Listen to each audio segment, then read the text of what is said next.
In this lecture, I'm going to be giving you a sense of what kinds of things are spreadable. So let's start with BuzzFeed. Here are some of my favorite headlines just taken off any ordinary day from BuzzFeed. 11 things dads do when mom's not around. Not targeted to millennials, but to parents. 11 works by Maya Angelou you must read. Not necessarily targeted to those seeking entertainment, but those interested in books. In fact, BuzzFeed has a whole books vertical.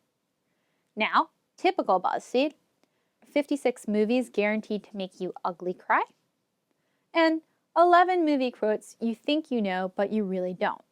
The thing that makes these work is they try to connect with people's identities, and they try to connect with your emotions. Also, we know numbers work very well for getting people to go into lists. So we know that 3, 8, and 11, for some reason, are just very good numbers for drawing people into lists. So the key thing with a headline is to draw people in emotionally and use very basic language that helps people understand what something is actually about. So you want to avoid clickbait. And by clickbait, I mean a headline that doesn't actually tell you what the story contains or what the content contains. So I think some of the funny stuff, though, helps you realize how much BuzzFeed can connect with the kind of audiences it has. So one of my favorites was a list of all things 90 girls have had, or all toys 90 girls had. I was a 90s girl, and something we all had was a game called Girls Talk. And Girl Talk was something that made me laugh because I just knew everybody I knew had Girl Talk at some point. So I immediately saw this. It connected with me. It associated me with these social ties that I talked about earlier. It was nostalgia, right? Like I talked about earlier. And it gave me this sense that it was something I really wanted to share with my friends because I knew that they would have a similar reaction. So remembering to take into consideration all of these things we talked about earlier about things spreading. Now, let's say you're an organization that's really trying to get across important social issues. I think the best model for this is Upworthy. And if you look at some of their headlines, one of the things they do really well is they make them casual, but they refer a lot to controversy. So you can see how that helps things spread. So just some samples of their headlines. It's sort of like these states don't believe women can make personal decisions for themselves, right? Very sort of compelling. You can hear the frustration plays on emotion, and it's got that controversy that's going to bring people into the article. Another Upworthy headline. Let's talk about how that cheap stuff you just bought at Walmart cost $6,000 more than you thought.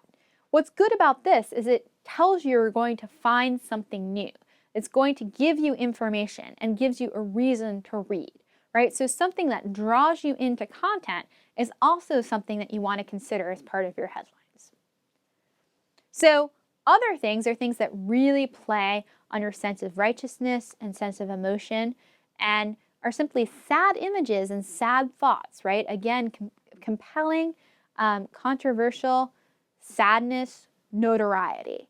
So something like seeing a chimp react much like I would, helps me see chimps deserve rights like I do, right? This is something that really plays on like the notoriety of having chimps in horrible places, labs, right? So it brings you in with that controversy and that notoriety that's been established through groups like PETA. So again, you're going to want to click on it.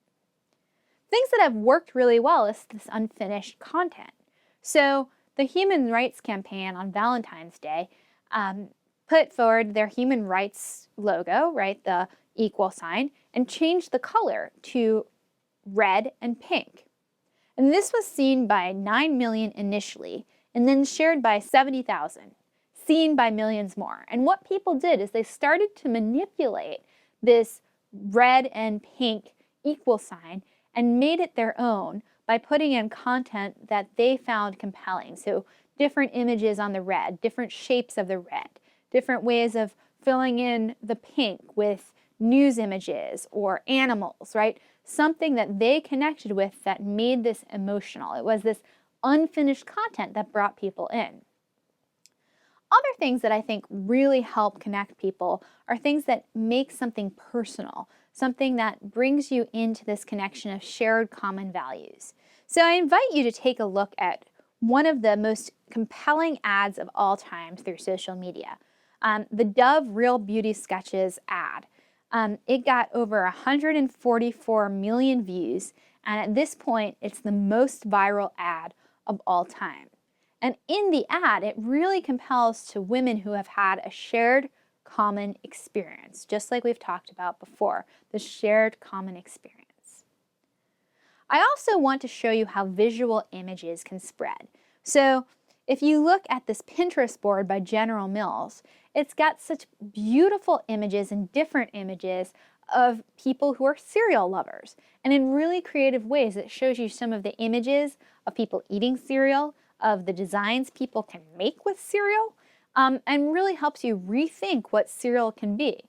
And that novelty, that humor, is something that encourages things to spread. It encourages people to come to this Pinterest.